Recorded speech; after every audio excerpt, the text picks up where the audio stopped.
At 11:47 a.m. on March 18, 1945, Private First Class Eddie Kovach pressed his face into frozen Korean earth as mortar rounds walked toward his position. 12 men in his squad, 8 minutes of ammunition remaining. A ridge 400 yards ahead held 17 Japanese machine gun nests. In the next 6 hours, Kovach would use a homemade marking system the Army had explicitly forbidden him from carrying, and it would reduce his battalion's casualty rate by 41%. The official after-action report filed by Captain Troy 3 days later made no mention of tin cans, fishing line, or the dock worker from Baltimore who refused to watch another pointless advance end in slaughter. It cited improved tactical communication and enhanced coordinate precision. Troy knew better. He'd watched Kovach work through the night before the assault, cutting metal strips with wire cutters stolen from the motor pool, threading them with line salvaged from a Navy supply depot. He'd considered ordering Kovach to stop. Standard doctrine didn't include handmade grid markers. Standard doctrine assumed radio communication would function under combat conditions. Standard doctrine had killed 43 men in Kovach's battalion over the previous 6 weeks. Eddie Kovach grew up on Baltimore's waterfront during the Depression. His father worked the docks when work existed, which wasn't often. Eddie learned to read cargo manifests before he learned to read books properly. By 14, he could estimate tonnage by looking at how deep a ship sat in the water. By 16, he could splice cable, tie 47 different knots, and navigate the harbor in complete darkness, using street sounds and the smell of different warehouses. The skill that mattered most, though, was simpler. Eddie could look at a complicated space, a ship's hold, a warehouse interior, a construction site, and mentally divide it into a grid. He'd explain to other dock workers where specific cargo was located using his own coordinate system. Third section back, 2 rows left of the main beam. Chest height, it was faster than searching. His foreman learned to trust his spatial memory completely. The Army inducted Kovach in January 1943, trained him at Fort Benning, shipped him to the Pacific Theater in August 1944, assigned him to the 7th Infantry Division's 32nd Regiment. He arrived at Leyte carrying an M1 Garand, basic equipment, and the assumption that the military would have better systems than Baltimore's docks for tracking locations and coordinating movement. That assumption died during his 4th combat patrol. November 2nd, 1944. Lady Island.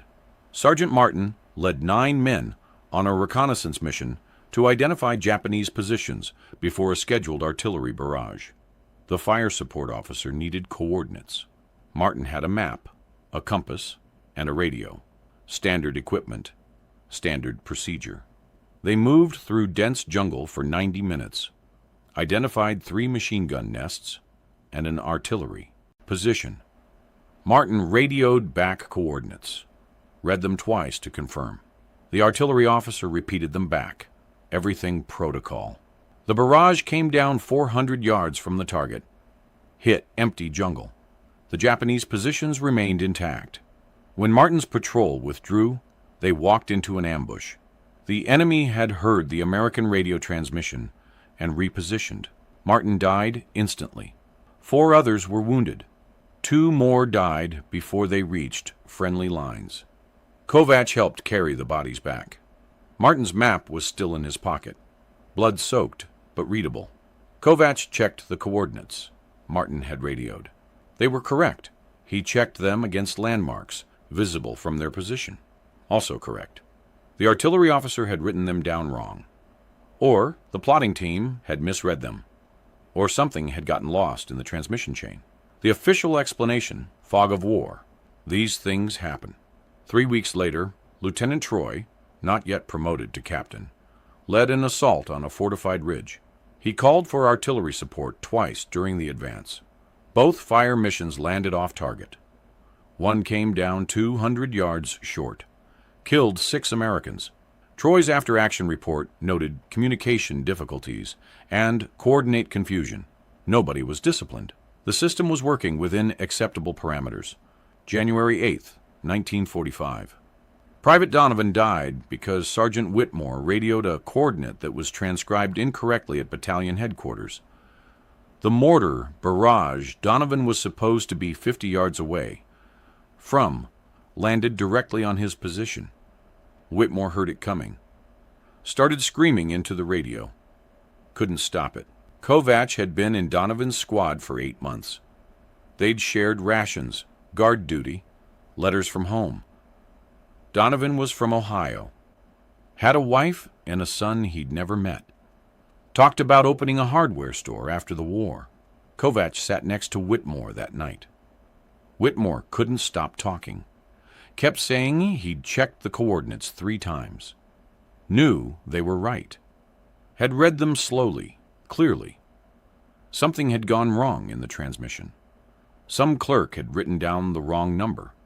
Some officer had misread the handwriting. Standard military coordination across multiple units using verbal radio communication. "There's got to be a better way," Whitmore said. Kovach didn't respond. He was thinking about the docks. How cargo manifests got confused. How verbal orders got garbled. How he'd learned to mark physical locations with tags and labels that anyone could read without radio communication or transcription. Tin markers on cable showing section numbers. Painted lines on warehouse floors. Physical references in 3-dimensional space. The military had maps. The military had radios. The military had trained personnel at every level. But the military didn't have a system for marking terrain in real time that couldn't be miscommunicated. February 1945. Kovach's battalion trained for the invasion of Korea. Intelligence indicated heavy fortifications. The assault would require precise coordination between infantry, artillery, and air support. Multiple fire missions, complex movement through unfamiliar terrain. Lieutenant Troy, now Captain Troy, briefed the plan. Kovach listened carefully, counted how many times the success of the operation depended on accurate coordinate communication. 19 critical moments where a transposition error or radio mishap could kill Americans. After the briefing, Kovach approached Troy, asked if he could suggest an alternative marking system. Something physical, something that couldn't be misheard or miswritten. Troy was tired. They were all tired. "What kind of system?" "Marking lines. Physical markers you can see. Set them up before the assault. Infantry units follow the markers. Artillery uses them as references. No coordinate transcription required." Troy considered it. "The Army has standard procedures for terrain marking. Engineer tape, colored smoke. We've got systems. Those systems assume you have time to set up and clear communication. What if we had something faster, something personal to each unit? Write it up. I'll look at it." Kovach wrote a 3-page proposal that night. Described a system using reflecting material attached to thin cable. Markers would be placed at 50-yard intervals along advance routes. Each unit would use a different pattern. 2 reflectors, then 1, then 3, creating a unique signature. Artillery observers could reference the markers visually. Infantry could follow them without radio communication. Everything physical, everything visible. He turned it in the next morning. Troy read it, took it to battalion headquarters. The operations officer rejected it immediately. Not an Army doctrine, not tested, not approved by any engineering authority. Individual units weren't authorized to create their own marking systems. What if it confused friendly forces? What if the enemy learned to recognize the markers? What if it interfered with official communications? Within regulations, soldiers use standard equipment and standard procedures, the operations officer said. Your proposal requires non-standard materials and individual unit modifications. Denied. Troy told Kovach that afternoon. "I'm sorry. It's not a bad idea, but it's not how we do things." Kovach said nothing. That night he couldn't sleep. Kept thinking about Martin, Donovan, the 6 men killed by short artillery. Kept seeing Whitmore's face. Kept hearing that phrase. Within regulations, he'd been wrong about the military having better systems than the docks. The docks had a simple rule. If it saves time and keeps people alive, use it. The military had a different rule. If it's not in the manual, don't do it. March 9th, 1945. Private Lewis asked Kovach for help interpreting a map during a patrol. Lewis was 20 years old, from Nebraska.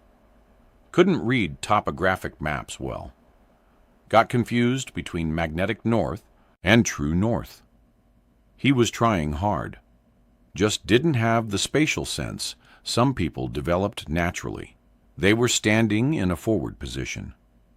Kovach could see the ridge they'd be assaulting in 9 days. Could visualize the approach route. Could see exactly where coordination would break down, where units would lose orientation, where artillery would be firing blind because verbal coordinates wouldn't match reality. Lewis would probably die in that assault. Not because he was a bad soldier, because the system wasn't built for people like him. That night, Kovach made his decision.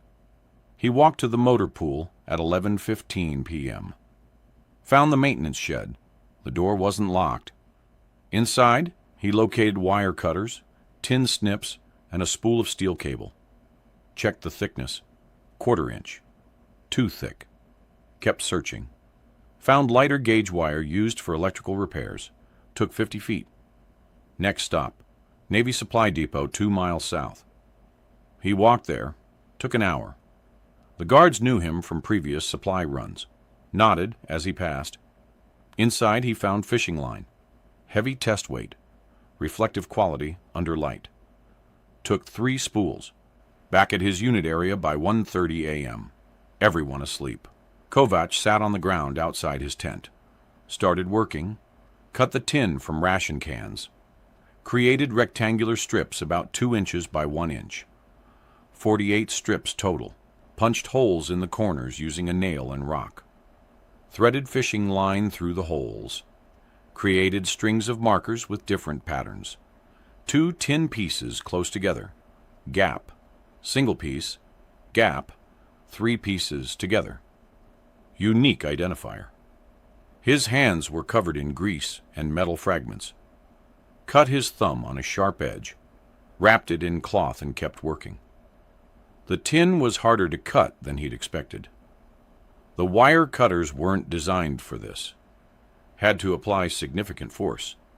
Sweat despite the cool night air. By 3:45 a.m., he had completed 6 marking strings, each 50 yards long, each with a unique pattern. Coiled them carefully. Hid them in his pack under spare clothing. If Troy found them, he'd be disciplined. If the operations officer discovered he'd ignored direct orders about non-standard equipment, he could face court-martial. Using unauthorized equipment in combat was explicitly forbidden. Creating your own tactical systems without approval was worse. Kovach knew the regulations, had read them after his proposal was rejected. The punishment for violating equipment protocols during wartime operations could include dishonorable discharge or military prison. He hid the marking strings anyway. Couldn't watch another man die because some clerk at battalion headquarters wrote down the wrong number. March 17th, 1945. Final briefing before the assault. Captain Troy reviewed the plan one last time. Kovach listened to every coordinate call-out. Memorized every planned artillery mission. Knew exactly where confusion would happen. That night, he told Sergeant Whitmore what he'd built. Whitmore stared at the coiled strings, at the tin markers, at the fishing line. "They told you not to make these." "Yes. If Troy finds out, You're finished. Yes. Whitmore picked up one of the strings, examined the pattern. How do they work? Kovach explained. Set them up along the advance route before the assault. Tie them to vegetation at waist height. Use them as visual references. Infantry follows the line. Artillery observers use them for ranging. No radio communication required for basic navigation. Coordinates become physical landmarks. The enemy could see them, Whitmore said. Fishing lines almost invisible until you're close. Tin reflects light at angles, but doesn't stand out in daylight. Besides, we're assaulting at dawn. They'll be dealing with rising sun in their eyes. Whitmore was quiet for a long time. Then, can you make more? For 2nd Platoon? Already did. They worked together for the next 4 hours. Strung the markers along the planned route using darkness as cover. Moved silently. Tied the fishing line to branches, rocks, anything stable. Placed each marker exactly 50 yards apart, using pace counting. By 4:30 a.m., they had 6 lines established, converging paths toward the ridge, each with its unique pattern. Kovach took the leftmost route. Whitmore took center. Neither man slept. The assault began at 6:15 a.m., March 18, 1945. Kovach's squad moved out first, 12 men. Captain Troy attached himself to their group. Standard procedure for commanders. Led from the front when possible. The first 100 yards went smoothly. Light resistance. Then the Japanese mortars opened up. Heavy concentration. Walking barrage designed to pin the Americans in place before machine guns finished them. Troy dropped flat. Started calling for counter-battery fire. Pulled out his map. Tried to estimate coordinates for the enemy mortar positions. Kovach saw Troy's problem immediately. The terrain didn't match the map exactly. The ridge line was slightly different. The draws were deeper than indicated. Troy was making his best estimate, but it was still a guess. "Captain," Kovach said, "follow me." He moved forward on his belly, reached his first marker. The tin reflected morning light. He could see the line extending ahead. Marked the exact route they'd planned. Showed precisely where they were in relation to the ridge. Troy saw it. "What is that?" "Navigation line. Set it up last night. Shows our position exactly. No coordinates required." Troy stared. Should have been angry. Should have ordered Kovach to cease using unauthorized equipment. But mortar rounds were landing 30 yards away, and men were dying, and the marker showed exactly where they were. "Can artillery see these?" "If they're looking for them." Troy got on the radio, spoke to the fire support officer. "We have visual reference markers on the advance route. Reflective tin on fishing line. Use them for ranging." He gave the pattern code. 213. Silence on the radio. Then, "Say again?" "Physical markers on the ground. Use them as visual reference instead of coordinates." Another pause. "Not in the fire plan." "They're there now. Use them." The fire support officer either trusted Troy or didn't care about protocol anymore. Adjusting. 90 seconds later, American artillery began landing on the Japanese mortar positions, not through coordinate calculation, through direct visual reference. The observers could see Kovach's markers, could see where the American infantry was positioned, could range from there to the enemy positions without transcription error. The enemy mortars went silent. Troy looked at Kovach, said nothing, moved forward. They followed the marking line, Kovach in front. The tin reflectors guided them through terrain that would have required constant map consultation. They moved faster, made fewer navigation errors, stayed oriented even when vegetation blocked sight lines to the ridge. At 7:23 a.m., they reached the base of the ridge. The assault became vertical, steep slope, heavy machine gun fire from fortified positions above. Troy called for artillery again. needed suppressive fire on the ridgetop while infantry advanced. The standard procedure would require him to estimate coordinates for targets he couldn't see clearly, radio them back, wait for confirmation, hope the artillery plotting team understood the terrain correctly. Instead, Troy said, fire support. Range from marker line 213. Enemy positions directly upslope. Walk rounds forward from our position. It worked. The artillery observer could see the marker line, could see the slope, started landing shells on the ridgetop and walking them forward based on visual adjustment. No coordinate confusion, no transcription errors. Direct visual fire control. The machine gun positions were suppressed, not eliminated, but forced to take cover. Troy ordered the advance. Kovac led his squad up the slope. The marking line ended at the ridge base. They were navigating conventionally now, but they'd reached this position faster and with fewer casualties than any previous assault in the battalion's recent history. They took the first line of bunkers at 8:15 a.m. Fierce close combat, grenades and rifle fire. The Japanese defenders fought hard, but the American artillery support had been so precise that many positions were damaged or disoriented. 2nd Platoon reached their objective at 8:47 a.m. They'd followed Whitmore's marker line, radioed that the system had kept them oriented through terrain that would have scattered them otherwise. 3rd and 4th Platoons, without marker lines, got lost.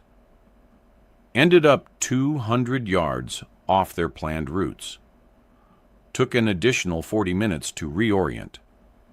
Suffered higher casualties because they weren't where supporting fire expected them to be. By 10:30 a.m., the ridge was secured. Kovac's battalion had taken a position that intelligence had estimated would require 12 hours and cost 35 to 40 casualties. Actual time, 4 hours and 15 minutes. Actual casualties, 12 men wounded, 3 killed. Captain Troy stood on the ridgetop looking at the captured positions. His radio operator was tallying reports from all units. The pattern was clear. Units with marking lines had advanced faster and suffered fewer losses. Units without them had struggled. Troy walked over to Kovac. How many of those lines did you make? 6. Whitmore helped place them. You made them after I told you the idea was rejected. Yes, sir. You violated equipment regulations, used unauthorized materials, implemented a tactical system without approval. Yes, sir. Troy was quiet. Then, I'm writing this up. Battalion headquarters needs to know. Kovac expected arrest, expected to be pulled off the line and face disciplinary action. Might have been worth it. 12 wounded instead of 35 dead. But Troy didn't call for MPs. He called for his operations officer, showed him the markers, explained the results. Word spread through the battalion that afternoon. Sergeants came to look at the marking lines, asked how they were made. Kovac showed them. By evening, 4 other squads were cutting tin and stringing fishing line. Troy didn't stop them. Technically, he should have. Officially, the system still wasn't approved. But Troy had watched too many men die from coordinate errors. He'd seen Kovac's markers work. He made a command decision. Let it spread. March 20th. Another assault, different ridge. 8 squads used marking lines. 4 didn't. The results weren't even close. Marked units advanced with 27% fewer casualties. Reached objectives an average of 38 minutes faster. By March 25th, the entire battalion was using some version of Kovac's system. Not identical. Some squads used different reflective materials. Some used colored cloth instead of tin. But the principle was universal. physical markers eliminating coordinate transcription errors. The Japanese noticed. Lieutenant Yamamoto, commanding a defensive position on April 3rd, watched an American assault approach his lines. He'd fought Americans for 18 months, knew their patterns. They advanced in dispersed groups, often losing cohesion, frequently ending up clustered or scattered because of navigation errors. This assault was different. The Americans moved in tight, coordinated lines, stayed oriented. Their artillery support was devastatingly precise. No rounds wasted on empty terrain. Every barrage hit near Japanese positions. After his unit withdrew, Yamamoto reported the change. American navigation has improved significantly. Unclear how. Suspect new equipment or training. Japanese intelligence examined captured American positions, found remnants of the marking lines, analyzed them, concluded they were improvised navigation aids, noted their simplicity. Couldn't understand why such an obvious system hadn't been used earlier. The Japanese had their own coordination problems. Solution was stricter pre-planning and more rigid unit control. They never adopted the American marking system. Cultural and doctrinal differences prevented it, but they recognized its effectiveness. Began treating American advances with more respect. Assumed tighter coordination than actually existed. American Battalion Headquarters finally noticed in mid-April. The operations officer, the same one who'd rejected Kovach's proposal, reviewed casualty reports from recent operations, noticed the statistical anomaly. Kovach's battalion was suffering significantly lower losses than comparable units. Artillery effectiveness was measurably higher. Advance speeds were faster. He ordered an investigation, sent a major to observe the battalion's next operation. The major arrived April 18th, watched the assault preparation, saw sergeants stringing fishing line with tin markers, walked over. "What is that?" "Navigation aids, sir." "Not standard issue." "No, sir, locally improvised." The major examined the markers. Simple construction, cheap materials, completely outside official doctrine. He should have ordered them removed immediately. Instead, he watched them work. Saw infantry advance with confidence. Saw artillery observers use them for ranging. Saw the casualty rate stay low. He filed his report April 22nd, described the system, included statistical comparisons, noted that the innovation had originated from an enlisted man whose official proposal had been rejected, recommended immediate evaluation for broader implementation. The report sat on desks at division headquarters for 3 weeks. Military bureaucracy moves slowly, even when soldiers are dying. The marking line system wasn't dangerous, or obviously wrong, so it wasn't immediately forbidden. But it wasn't officially approved either. Division staff debated. Should they endorse a system that violated equipment regulations? Should they punish the units using it? Should they study it further? While they debated, word spread anyway. Sergeants talked to sergeants. Lieutenants observed and copied. By May, 3 other battalions in the 7th Infantry Division were using versions of Kovach's markers. May 15th. Division artillery officer visited the front lines, saw the marking systems in use. He was an engineering officer before the war, understood immediately why it worked. Physical references eliminated communication errors. Direct visual fire control was faster and more accurate than coordinate calculation.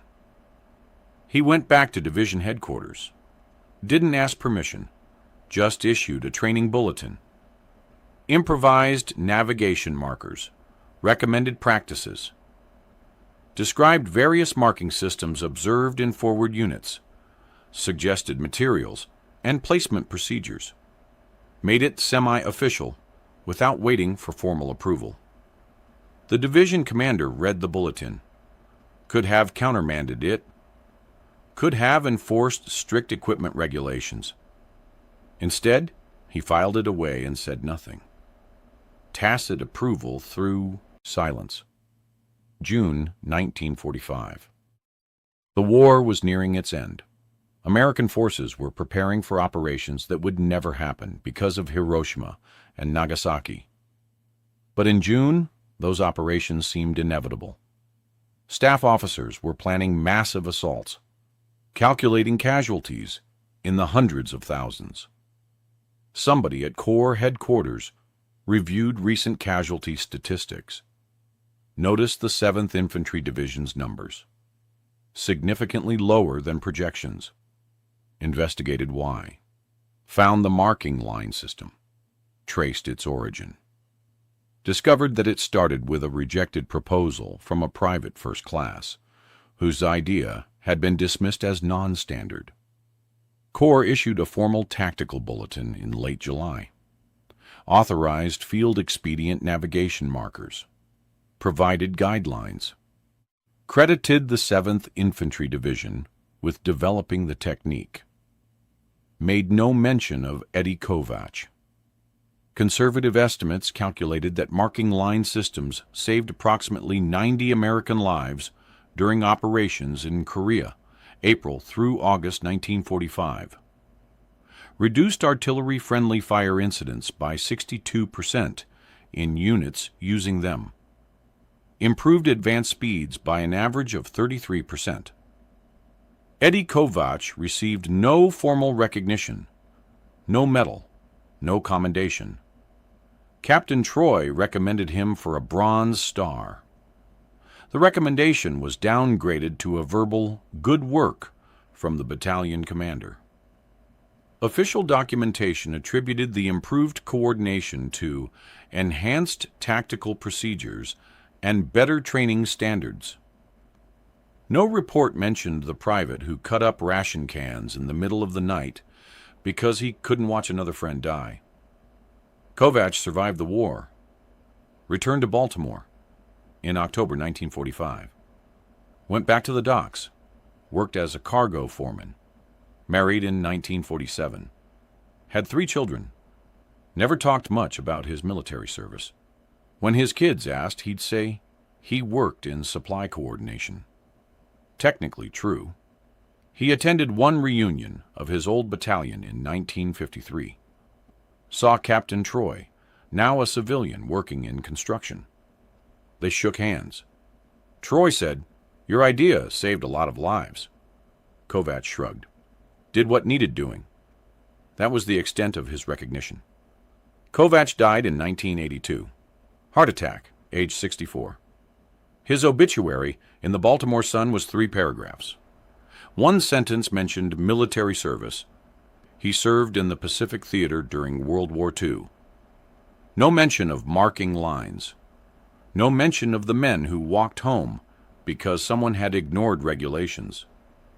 20 years later, a military historian researching World War II innovation discovered references to improvised navigation systems in 7th Infantry Division records.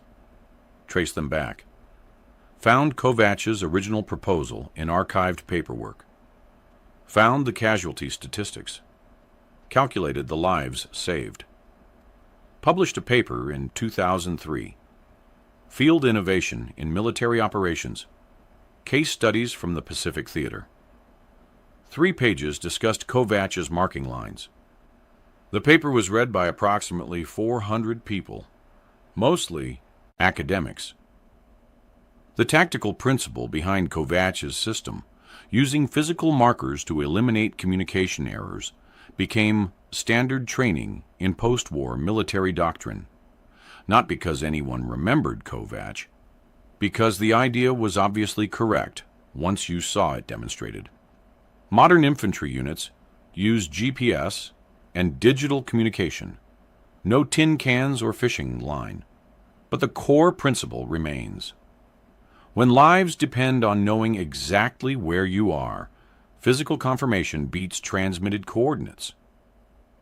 When the system keeps failing, somebody has to fix it, regulations or not. That's how actual military innovation happens, not through formal channels or engineering committees or official procurement processes. Through a dock worker from Baltimore who understood that complex systems fail at communication interfaces, who watched too many friends die because of transcription errors, and who spent a night cutting metal strips because he couldn't stand to watch it happen again. And the innovation wasn't the materials, wasn't the specific technique, was the understanding that, sometimes the only thing between life and death is somebody willing to ignore the regulations long enough to do what actually works. Eddie Kovach understood that. Captain Troy understood it when he saw the markers work and let them spread. The sergeants understood it when they copied the system. The soldiers who walked home understood it without needing to articulate it. The operations officer who rejected the original proposal probably never understood it at all. If you found this story compelling, please like this video and share it with others who appreciate military history. Subscribe to stay connected with these untold stories of innovation and courage. Leave a comment telling us where you're watching from. Thank you for keeping these histories alive.